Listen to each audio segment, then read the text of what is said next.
अच्छा तो अब बिरहा तो होइबे करी, बिरहा सुनबे करी। लोग 1000 लोग बात, 1000 में 200-300 लोग स्पेशल धर्मेंद्र सोलंकी के कुछ और सुने जाना। कुछ लोगों का फरमाइश रहल हमारे नेता आदरणीय अखिलेश यादव जी के एक चीज सुनावे बदे। ये मैं सुनल के चाहते थे, हाथ उठा के बताई सभी तो हम सुनाई आप लोगों को। बहुत धन्यवाद, थैंक यू।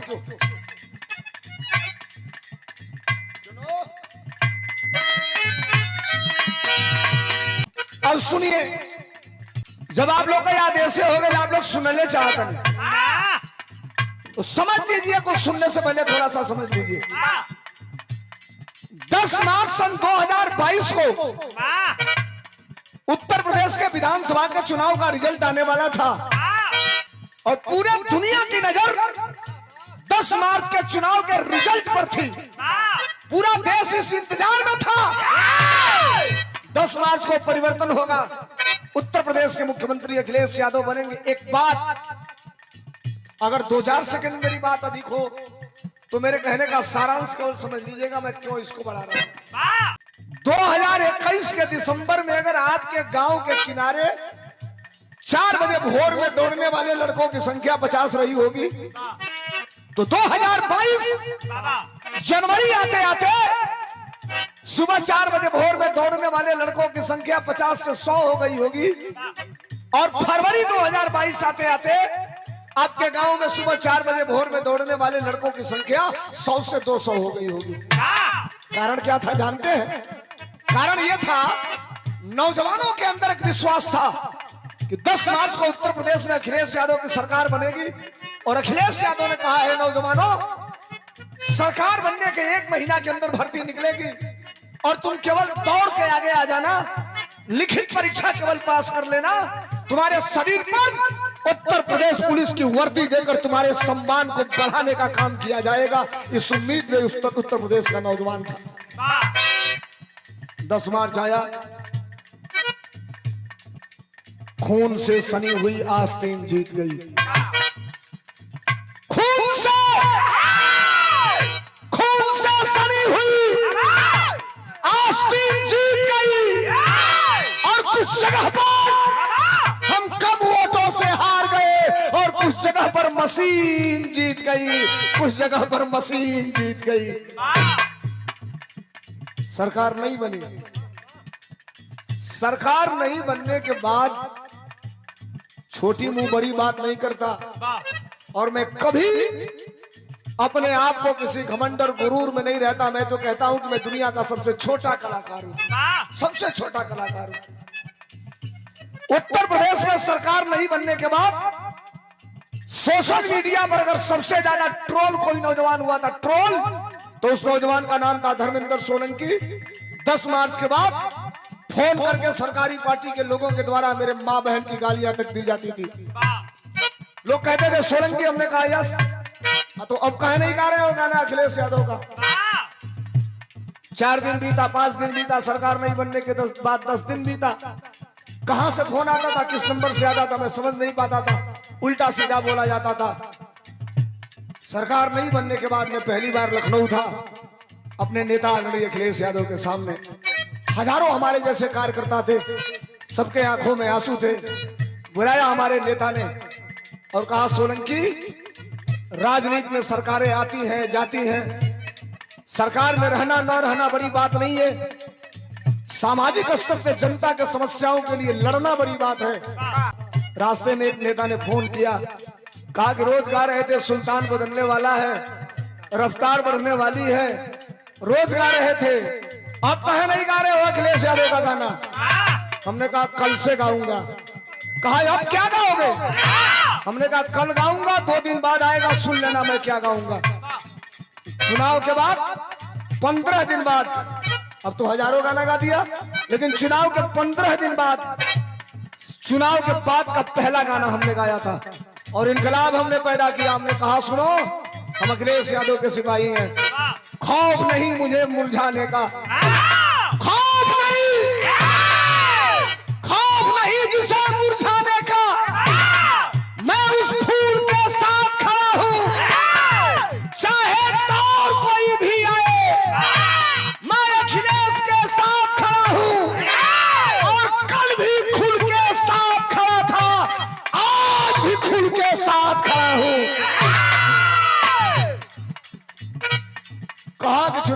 पहली गीत में गा रहा हूँ और हमने गाया, क्या गाया?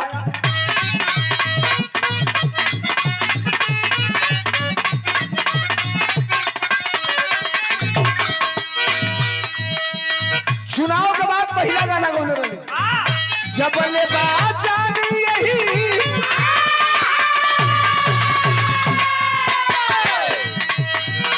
आपके लिए नहीं, आपसे नहीं उड़ाना दिया। हमने उनसे कहा जो लोग हमसे सवाल करते थे, हमने कहा सुनो, जबले बाचानी यही, जबले बाचानी यही, दिलवा में पसल उनका दिल रही है, जबले बाचानी यही, दिलवा में पसल दिल रही है। क्या बात? अब आपका समर्थन इस गीत पर बताएगा कि कितना देर आप हमसे समाजवादी गीत सुनेंगे। ये अब हम तय नहीं करेंगे, ये आप तय करेंगे। आपका समर्थन, आपकी तालियां बताएगी कि कितने देर आप हमको सुनना चाहते हैं। जितना देर सुनेंगे सुनाएंगे, नहीं तो फिर बिरहा की तरफ लेके चलेंगे। पहली गीत हमने गाया, क्या गाया? अरे जबले बाचानी यही, जबले बाचानी यही, दिलवा में पसल उनका दिल रही है, जिंदाबाद अखिलेश साईं दिल रही है, हे जिंदाबाद अखिलेश साईं दिल रही है।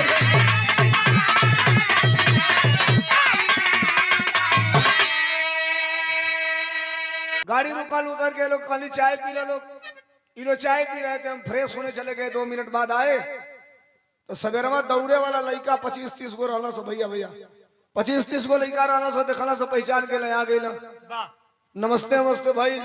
वही पहाड़े पे फोटो वोटो खिंचाई, लड़के सेल्फी लिए। हमने कहा चाय पीजिए, कहना सना भैया दौड़ के जा रहे हैं, बादाम पीस के रखा होगा, पियेंगे हम लोग। हमने कहा चलिए आपको बधाई। कहना से सोलंकी भाई तार गाना सुन के दौड़े नहीं जा, काने में लीड लगा के। हमने कहा हार्दिक इच्छा बाकी गौरी नया गाना गावा। हम कहनी कौन गाना हो, रोज नए गाना गाइला। तो कहना सुना भैया एगो और नया गाना गावा। हम कहनी कैसा नया सुनल चाहता लो बतावा लोग। तो कहना से एगो नया नौकरी आई बिया 4 साल वाली।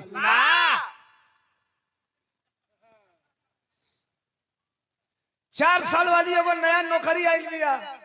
ए भैया तनी पर गा दे तो। हम कहनी कहा हम से गवाओ तो लो। कहना से तू ना गईबो तो केहू गईबे ना करी। 5 दिन बाद गा के गाना रिलीज भी हो गए, बरेली में गया था। अब नौजवानों ने कहा मैंने गा दिया था, मैं बरेली से गाना गा के आ रहा था लखनऊ। रास्ते में टेलीफोन आया, सोलंकी भाई अध्यक्ष जी आपने क्या गा दिया? हमने कहा क्या हुआ? तो आपने गा दिया है, नोटिस ले ली गई है। हमने कहा चलिए अगर इस गाने पे नोटिस लिया गया तो ऐसा रोज गाना गाया जाएगा, जितना नोटिस लेना हो लेने दीजिए। गलती का गौले वाली तनी सुनिया लोग आप लोग का ना, गलती का गौले तनी सुनिया लोग। कोई नहीं जाना था भैया, अरे ऐसा भी दिन आएगा। सही होगी, अच्छी लगेगी, पर्टिकुलर बात है। अगर सटीक गाऊंगा, बात सही होगी तो आपका सम्मान चाहूंगा। कोई नहीं जाना था भैया, अरे ऐसा भी दिन आएगा, और बाप नौकरी करता रहेगा, बेटा रिटायर हो जाएगा। 60 साल वाला में बाबूजी नौकरी करता ना, 4 साल वाला अग्निवीर में लड़का इतना पूछल का हुआ तो रिटायर हो गई।